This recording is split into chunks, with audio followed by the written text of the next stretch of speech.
No edits. When nothing is edited. Everything you say is a go. If you don't mean it, don't say it. Who got in here with us today? Man, y'all already know what it is, man. We locked and loaded. You understand me? Through the eyes of a G, no edit in this bitch, no script. Man, say, round of a motherfucking applause, man. Oh my goodness gracious, brother, and I can't make this damn shit up. Man, I can go on and on and on. I'm gonna give you a little bit about it. You know what I'm talking about? You don't mind me, brother. OG, epitome of a real OG. Helps the community, gives back to the community. Awesome father, devoted husband. You understand me? Skillful. I done seen this brother put himself on the front line. You know what I mean? The front line. You know what I mean? When all the other niggas was just talking about they real gangsters, they real G's, including myself. You understand me? On the front line, man, in Dallas, protesting, man. Not once, not twice. Man, I can't count how many times this man, this brother, this king has put himself on front line for the betterment of his people, man, to get his point across, to let people know that he is here, to let people know that there is a voice, to let people know that no matter how you look at a situation, you can't overcome it. I have watched this man put in work. I have watched this man, put in countless hours, at work, man. Then come home and still help his son with his homework, help his babies, man. I done seen this man make a meal, I can go on and on, man, because the accolades, man, go so long. Man, I love this brother, man. I've been knowing this brother, man, for many moons. We never just really had any close encounter, but all our circle was the same of it. We still was same one factor. And as we got older, we started powwow more on real shit. You know what I'm talking about? Let him introduce himself. I got you. You know what I'm talking about? Shit, man, I'm just saying, man. And when we started introducing ourselves on real, I was glad that we didn't see that old shit, and we came in with something more positive. But like the brother said, man, introduce yourself, brother. Well, legally, my name is Jarvis, Wright, a.k.a. Mr. I Already Everything, Brother I Already, born in East Dallas. That's why I know that. Born and raised in East Dallas, actually. And as the brother said, I've known him for quite some time. In a former life in the streets, and now in this new life on another level, actually. And in this time where we're in this space we're in now, we're definitely doing different things or whatever. And as you heard him speak on numerous encounters that I've had and things that I've done, I just feel like this is the opportunity where I've been able to tell my brother, that I'm proud of him as well. I mean, he spoke in regards to me, but this brother here, man, I've watched him as well. I've watched him grow. I've watched him elevate himself, and I just want to take the time right now before we even get into speaking on me. I just want to take the time right now to honor him and give him his roses while I can. You know what I mean? Because this is an awesome dude, and I look up to him as well. So, bro, I just want to take the time right now to tell you, man, I'm proud of you and everything that you've done, everything you're doing, and your growth as well. So, man, yeah, appreciate that, baby. Yeah, appreciate that, for real. Man, growing up in the East, man, in our times, what was it like for you, man? Man, like I said, I'm born and raised East Dallas, Fraser Court. 415. 415, definitely, that's the hood. It was different, you know what I mean? Like I said, I'm born in '76, so yeah, I was there, when it was real, when it was tough. If you weren't from over there, you couldn't come over there. Nah, if you weren't from over there, you couldn't come over there. For real, you know for what I real. mean? Give us some background on it. So I'm from over there. So yeah, I mean, pretty much, drug dealing, hardcore drug dealing. You know, like I said, if you wasn't from over there, you couldn't come over there. The gang affiliation, it actually came in '89. Okay. You know, for people that didn't know. It came in '89, and it started with just a group of us. Started with a group of us or whatever, and we were going to John B. Hood. And then at that time, our rivals at that time was Dixon, and they was Trey 5-7. You know what I mean? The first trip set here in Dallas, the actual biggest trip set here in Dallas to date. And but they were our homeboys as well. You know what I mean? They was just from across. They was across the street. They was across Sain. You know what I'm saying? But they were our immediate rivals or whatever. And obviously they were Crips. So we in turn we became Bloods. And like I said, in '89, we were number 12 and 13. You know what I'm saying? We were number 12 and 13 or whatever. And so at that time, our OGs, shout out, rest in peace, Sheldon, Raymond, Danny Bell, Jamaican Trinity, and so forth. You know, they wasn't with that. You know what I mean? They wasn't with that. They was like, nah, y'all ain't finna be doing this. This ain't California. You know what I'm saying? This is Dallas. It's not California. Y'all not finna be fucking up the money. Excuse my language. But Nah, you good. Oh, you good. You're not finna be fucking up the money with that gang banging shit. And mind you, again, this is in '89. You know, so we had to tone it down because OGs had spoke. You know what I mean? They were much older than us. You know, like I said, we 12 and 13. These guys are 30. Mm-hmm. You know what I'm saying? So we had to tone it down or whatever. But as time went on, some of them ended up passing, some got incarcerated. And then we became the next ones up. Yeah. And in doing so, you know what I mean? Doing so, we call the shots now. You know what I mean? And so that's when we decided to get more organized with our affiliation. And that's when we developed 415 in 1993, actually, or whatever. That's when we got more official. That's when we got more organized, and that's when we got bigger. You know what I mean? So things had changed. Obviously, when our OGs left, they were more so about making money in these Dallas. You know what I'm saying? Again, if you wasn't from over there, you couldn't come over there. You had to know somebody over there. You know what I'm saying? But at that time, in their time, it wasn't. You know what I mean? It wasn't a big blood presence in East Dallas because they weren't having it. But when they left and we started coming up, then the presence got bigger because we got more members and what have you. And so at that time in '93, we were ready. You know what I'm saying? We were bigger and we were ready. And we had definitely had a blood presence now. You know what I'm saying? And so more so, that's what East Dallas became known for. You know, Bloods, because the body of work at that time we had created or whatever. So you definitely couldn't come over there. You know what I'm saying? At that point, you couldn't come over there if you weren't from East Dallas. At that point, you couldn't come over if you wasn't a Blood. You know what I mean? Mind you, if you did, like I said, you had to know somebody. You know what I mean? Especially if you was a Crip, you had to know somebody. Facts. You know what All I mean? facts. So, Hey, look, I got a little East Dallas story. I moved over there in 1997, right? Like nobody never noticed me. Around by '99, I started going to Atwell and we had blue T-shirts. I was part of the Gladiators pie, right? Nigga, I went to the bus stop one morning with that motherfucking blue Gladiators pie T-shirt on. Nigga, I was standing at the bus stop. I just started seeing little niggas just peeping around the corner. Before you knew it, it's 10 of them standing over here.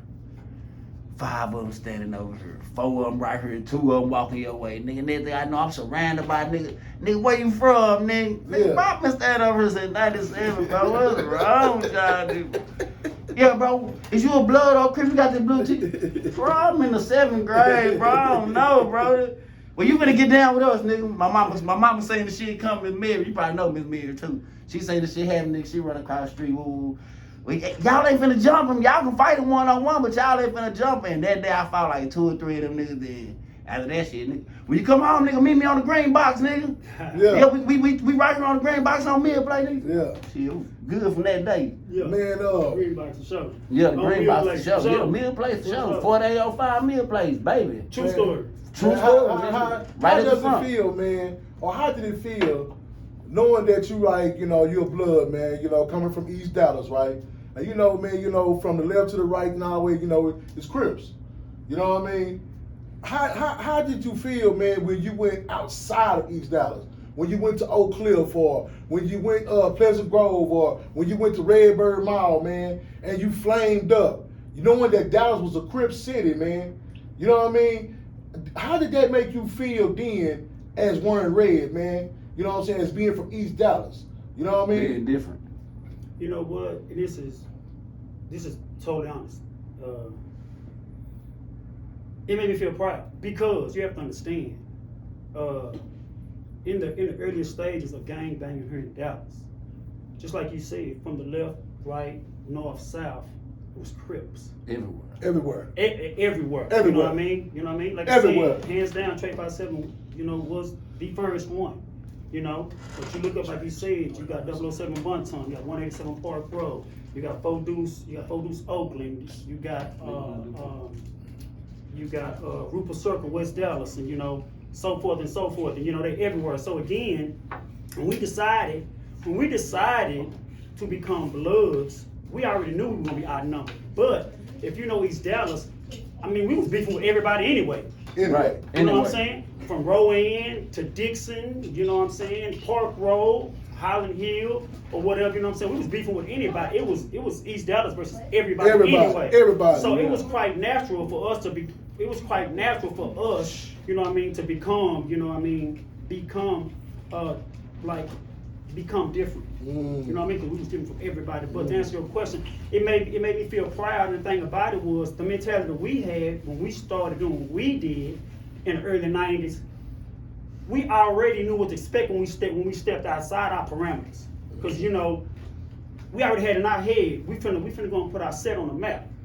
You know what I mean? So once we left off of Hatchet or Dolphin Road, we already got it in our mind. We finna demonstrate. We finna function for our set, put our set on the map.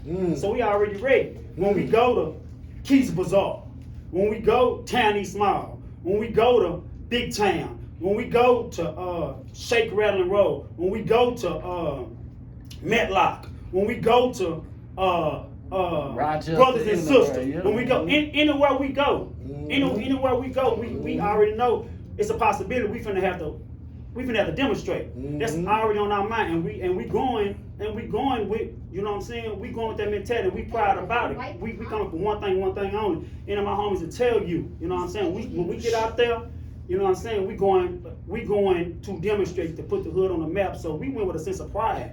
It wasn't no fear, because we understood what we was in from the word say go. You know man, I remember. Yeah. When I first seen East Dallas in action, man, at the fair. You hear me?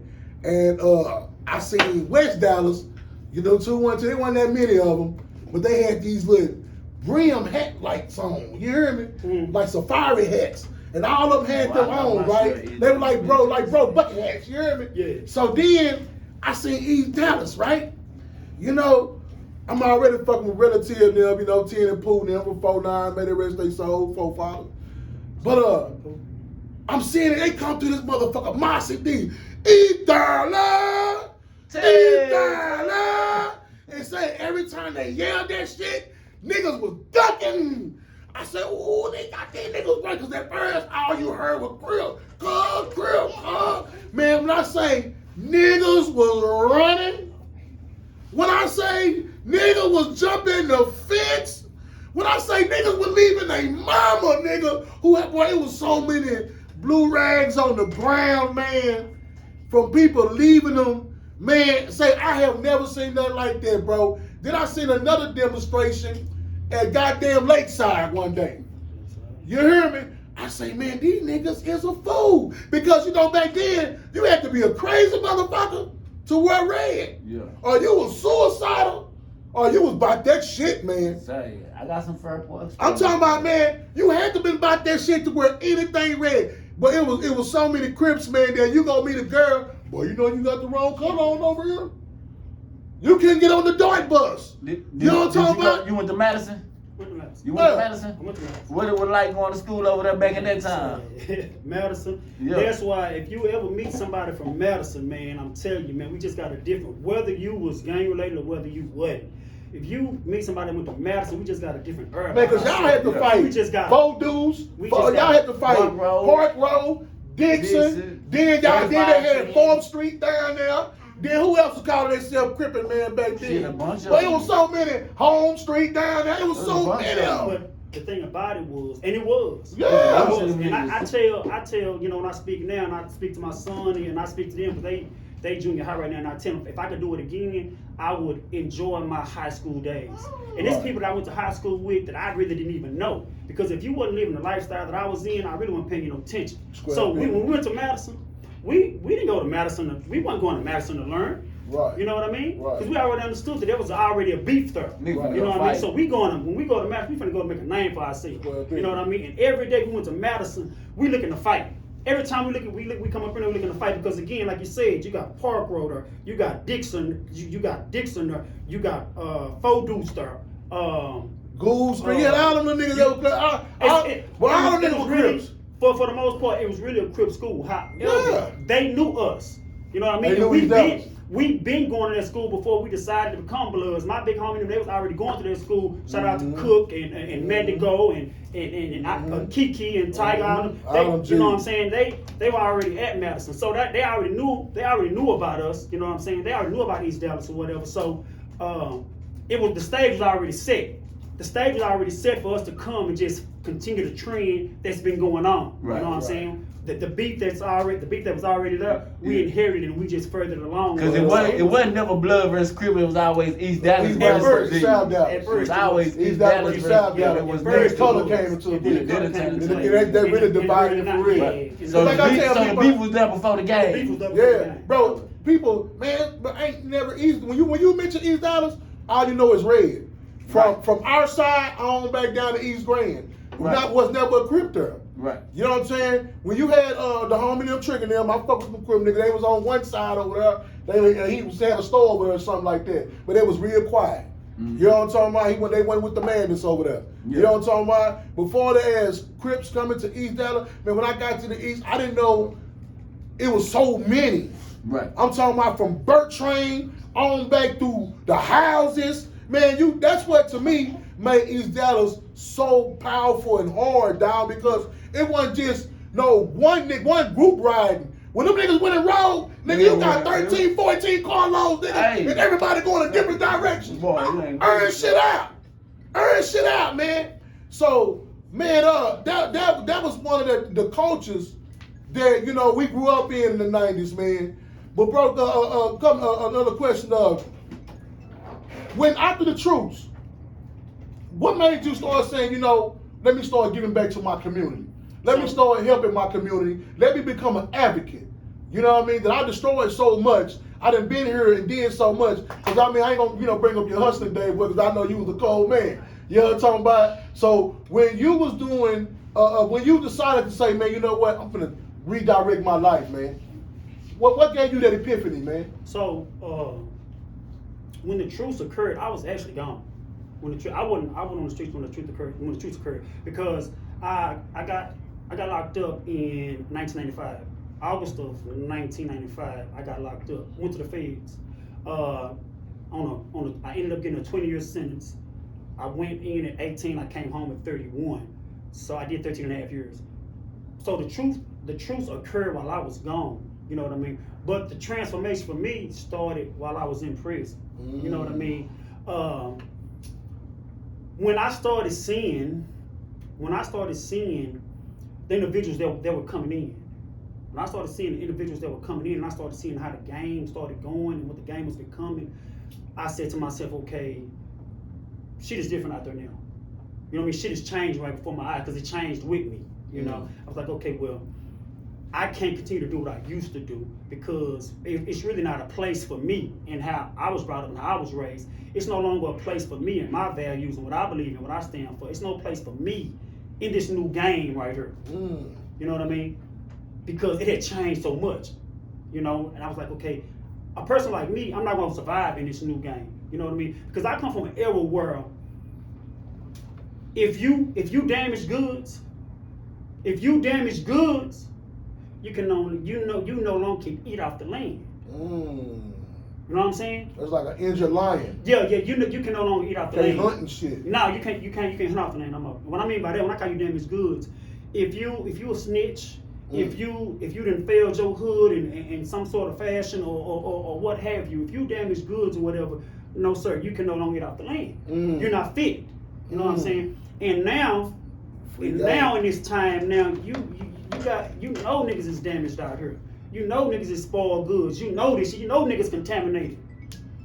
But you still fucking with them. So that makes you contaminated. Like that makes you damaged goods. And you know I'm not lying. Like you can sit up here. You can sit up here. You know niggas. Facts, nigga. You know niggas fucked up. Yeah. You know they fucked up. You like, Facts. how the fuck this nigga getting money out here? How niggas still here? Y'all niggas ain't been around this How nigga. y'all fuck with this nigga? But Y'all what I come to fucking with this realize nigga is, tough. this is what I come to realize. If you can get a bag, if you a plug, they wouldn't have looked over the bullshit you did. Cause you the plug, you the bag. You know what I mean? You can change the lifestyle. You know what I mean? Nigga went from burgers to steaks. Exactly. They'll overlook that, plus you didn't do it to them. So they figure they good, it's good. You didn't do it to them. Well, that's a but cold my thing is, motherfucker. just because he didn't do it to you don't mean he won't do it to you. You just ain't your turn. It's just so niggas just so caught up in getting a dollar, you know what I mean, that they're willing to go against the code. Rules, yeah, they code. You know what I mean? You willing to go against the universal code. And it's just so fucked up. And so I was seeing that. And like I said, so with that being said, it wasn't a place for somebody like me in the game no more. So I started transforming myself. I started transforming my mentality for something else. You know what I mean? And in there, I learned that in there I was a leader. You know what I mean? So when I was out and I was gang banging, I did my thing. You know what I mean? I did my thing. But I had big homies. And my mama would tell me, she was like, boy, why you sitting up there following them? You ain't smarter than them. Why you following them? You smarter than them. You know? But she didn't understand. You know what I mean? She's sitting in the house. She's not in the streets. Right. But, you know, she's making a valid point. I'm just too young to realize that. But when I go to prison, that's when I realize that, you know, I'm really I'm a leader for real. Because I saw how dudes would gravitate to me. I was 18 or 19, you know what I'm saying? And I had older cats gravitating to me, listening to me when I talk, you know what I mean? Or just inquiring about my walk, this, that, and the third. And I realized, okay, yeah, you know, people listen to me, cats listen to me. You know what I mean? So let me educate myself. Let me educate myself. Let me learn more so I can become a more stronger and sound leader. You know, and when I did that and I saw that, I was like, okay, yeah, I can do this. You know what I mean? I'm supposed to do this. And I had older cats and they're telling me, man, you know what? For you to be so young, you sharp. You know what I mean? He was like, and they would tell me, man, don't worry about that. You're not gonna do the whole 20. You're not gonna do that whole 20. You just keep on sharpening yourself because your time is gonna come. And I told myself when my time came, I would be ready. When I would see dudes come back in that had left me there and come back in, I'd be like, you the one ready. Man, what? You just sat here with me. Why you back here? You just sat here with me. Why you back here? Morally, man. Don't, you know, feel like, you know, we need to go in the penitentiary, man, you know, and feel like he come out to be a better criminal. You know what I mean? Oh, yeah. You know, when actually, you know, and, man, I just like, man, when a nigga tell me he been down there 20 years, bro, and you ain't got a college education. You know what I'm talking about? You been down here 20 years. You been down here enough to get a doctorate, bro. Right. You know what I'm talking about? And all you had was a 20, and you did your whole 20, and you don't have a degree? What the fuck was you doing? Fucking up. You hear me? Now I understand the first 4, 5 years, 6 years, you gonna fight. But then when you grow up, bro, what is you doing? So that means you gonna have the same bullshit mentality when you get out here, man. You know what I'm talking about? For real, man. So a man has a desire to want to change, brother. You know what I mean? And man, I applaud you, brother, and I see the change in you. Man, you know, I always called you Malcolm Little from the Good Go. Right. You know what I'm saying? Malcolm Little, bro, because look at the whole walk like Malcolm, bro. From the complexion, the walk, the talk, the mannerism, everything. You know what I'm talking about? Hey, but man, it was go ahead. Did religion play a part in you changing your mindset, your mind frame? So I grew up in the church, Baptist church or what have you. Quite naturally, like we probably all did, you know. Right. Till we got old enough to exactly. Yeah, to go experience something yourself. So yeah, it definitely did. I've always believed in God, number one. I always believed in the power of prayer. Right. But you know, as you get older and you're able to think for yourself, then you can see other things and you can experience other things, you can try other things. Mm-hmm. So yeah, religion definitely played a part of my life. Ultimately, like I said, I believe in God, I believe in the power of prayer, and God has God has helped me on numerous occasions. Like Yeah, I said, I all the was time. 18. Can't even count. All the I time. was 18, you know, I went in at 18 with a 20-year sentence. You know what I mean? I was not. So growing up in the hood, and that's why I tell people, you know what I mean? When you live that life and you live that lifestyle and you see everybody around you going to jail or whatever, you already got it in your head, you're going to jail too. Because everybody around you is going to jail. One day you on borrowed time. Yeah, with you gonna go to jail. So people like, okay, well, if you know anything, why you doing what you're doing? Because that's all you know how to do. And you're just bracing yourself for your turn to go to jail. Yeah. And you know, that's kind of like, at that time, your mentality is that's your rite of passage. When you go to jail, when you're gonna really be a G. You know what I'm saying? You know what I mean? It's crazy mentality, but that was a realistic mentality for us and how we grew up. So with that being said, when I got this 20, I was like, damn. You know what I mean? I ain't killed nobody. And I said we got 20 euros. That's crazy. However, what I didn't realize, what I didn't know is, had God given me 5 euros, You wouldn't have learned your lesson. I You wouldn't have had the same transformation person. that I For need. real, Because the the difference same is, you know, person. it's a difference between preparing yourself to come home and getting ready to come home. And getting yourself You ready got a to dude come to home. come in with. You got a dude to come in with like 5 Don't euros. say. He coming through the door. He's coming through the door talking about what he finna do when he get out. He only got 5 euros. Yeah. As opposed to somebody like myself with 20, I can't just sit up there and say what I'm finna do when I That get shit out. I got 20 euros. That shit gotta soak in the first Hell 5 yeah. years. You know? Cause you still having dreams of McDonald's and nigga, you Hell still yeah. having wet dreams when you wake up. Hell yeah. Nigga, you still waking up nigga in shock. Cause your Yeah, ass still, kid. you still Yeah. thinking you at home. You had them dream on So, that you was at home, man. exactly. You know, so yeah, I can dig it, man. I Yeah, can dig again, it. so to answer homie's question, religion, you know, definitely played a big part, and not necessarily a particular religion, you know what I mean, but just the fact of having and keeping God a part of my life, considering what had went on with me, because I know God has always kept me, you know what I mean, and again, brother was telling me, you're not gonna do that whole 20, you're not, you know what I mean. So what I did was I started preparing myself for when my day came. I started the transformation for when my day came, because like they was telling me, I wasn't gonna do the whole 20. I needed enough time to transform myself and go through that transition, because had I got like 4 or 5 years, it would have never happened. And during that time, that's when I had my epiphany that, okay, I'm finna do something totally That's different a man when I right get there. here. What I say? I'm finna do something totally different. I'm finna do something greater. That's when I realized that I had a greater better calling better for myself. Better calling. So when my time came, I was ready. You know, people ask me like, man, you've been home how long? I've been home 13 years. I came home with an 8-year supervised release sentence. They let me off in 2 years. But I watched. You know, because my PO said, you know what, man, I'm finna submit a motion to the judge, and I'm fixing to request that they let you off probation. You need to be on probation 8 years. You already got this thing figured out. You know, and I did. You know, because I came out here with a plan, and I hit the ground running. I already knew what I was gonna do. People like, man, how you been out here 13 years and you ain't seen the inside of a jail cell again? Because I said I wasn't. I already had my mind prepared mentally. You know, you gotta change some shit up. You know what I mean? You gotta change something else. And what you have to do, coming from the street, and you really wanna change. You have really got to understand humility. You got to know how to humble yourself. Because if you used to having a certain kind of money, if you used to living a certain kind of lifestyle, if you're trying to change and you want to get away from that, you're going to have to know how to humble yourself. Because once you get back out of that lifestyle, it's still right here. You know, they still driving them big cars. These boys still getting racks. These boys still doing this, still doing that. And it is really, really temptation. But if you change your mentality and understand, I've been there and done that. I'm trying to do something else. You'll be okay. And if you're really trying to stay out here, you gotta remove yourself from that. It's cool, you know what I'm saying? It's cool to kick it and, you know what I mean, socialize every now and then. But you gotta stay away from that, man, and create you a new safe haven, a new situation where you can blow it and you can grow and blossom in that area right there. That's been the key for me.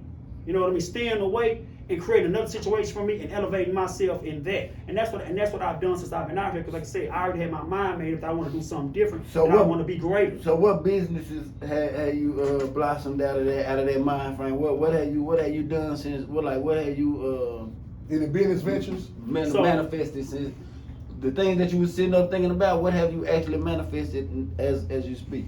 So, I want to say my greatest manifestation for myself, and what I was trying. And the crazy part about it is, I didn't even want to do it. It just kind of happened. Like I said, I always felt like I was a born leader or whatever. But I would have to say this is my activism. Me becoming an activist. You know what I'm saying? And I wasn't even looking to do it on that scale. But it just kind of happened in 2013. The death of Trayvon Martin. It shook me to my core. It shook me to my core because I have a son. You know what I mean? And I was like, dang, if that can happen to him, that can happen to my son. You know what I mean? And I had never participated in a rally or a protest or nothing like that. So I had no idea how to get involved. I just felt like in that moment I needed to do something. I needed to do something again because I got a son kind of like Trayvon Martin. So what I did was I went downtown and they held a protest for Trayvon Martin. And I just went. Had never spoke publicly out here in these streets or nothing like that. But I just felt like I needed to say something in that moment, in that space. And they gave me the bullhorn. And I just spoke. You know what I mean? Had never done it a day before out here. Had never spoke on activism, protest, anything like that. But again, I didn't have to because I got a black son. I'm a black man. You know what I mean? I don't need to be taught how to speak. I don't need to be taught how to function, anything like that, because it's just naturally instilled in me. And so from that point on, when I spoke at the Trayvon Martin rally back in 2013, that's when the manifestation just started to occur for me. And I just started speaking more. I started participating more. I started being on the front lines more. I became engrossed in the gulf because at that point it just kept happening. It just kept happening. You know, you had the Trayvon Martin, then you had the Gene Bodman. You had Buckle Gene Jones. Years later, I seen you at a few rallies, huh? I seen you at a few rallies. It's so many to even name. It just kept happening. And so I just had to keep on making these appearances or what have you. And to me that's the greatest thing that could have ever happened to me because it put me in a different light. Right. I was able to be seen in a different light. But one thing that I never changed when I entered into this different realm and into this different light, I never changed who I was and where I came from. I brought that with me. And people ask like, well, how can you be so pro-black, or you speak on black unification, you speak on black empowerment and things of this nature, but you seem to still have your affiliation. And I'm like, most certainly, yes, I do, because, and this is on purpose, because I do this because I want somebody who looks just like me, with his red bandana on, his Chuck Taylors or his Dope Mans, or whatever attire he's rocking. I want him to come and take up his place right on side of me with his red bandana on. You know what I mean? Or with his blue bandana on. Or with his black bandana on. You know what I mean? Because I want to continue to be able to identify with them. I don't want to sit up here and be like, okay, I'm so far removed from that lifestyle that these brothers can't talk to me no more. No, you can still talk to me because I am still one of you. So come and take up your... Yeah, I'm not Hollywood. No, come and take up your post with me. Man, right here, side by side, arm in arm. Arm in arm. Man, we get ready to close out, brother, man. Like I say, I salute you, brother. Everything that you're doing, man, everything that we can be a part of, you and I, we getting some shit together, man, and we gonna introduce it to the world soon. Once we get this blueprint together, man. Right now, I feel like everything is just building networking. Yeah. It's a Lego pieces, man. You putting them pieces to order, man. And I just want to say again, brother, I salute you. Thank you for coming by, bro. How can we get in contact with you? How can we get in contact with you, brother? Well, I'm on Instagram. I'm on Snapchat. I'm on Facebook. On Facebook, it's Jarvis Wright, JARVAS ALLREDWIGHT. On Instagram, I believe it's Mr. _all_red_ Ethane. On Snapchat, it's All Red Lifestyle. I'm even on TikTok. On TikTok, it's Red Alert 415. So definitely check me out on all those social media platforms. Add me. I'll definitely add you back. I hope I was able to impart something on people that checked out the video. Share the video if you would. Inbox me, get at me. If you really want to be about bringing about real change and what have you, I can definitely help you with that. And I want to I just want to just build up brothers. I want to build up brothers and and make them understand that, you know, no matter your walk of life, no matter what you're doing, number one, you still have a job to do out here. Yes, you still sir. have a job to do out Yes, here. sir. You still can do it Yes, from sir. your standpoint. Yes, sir.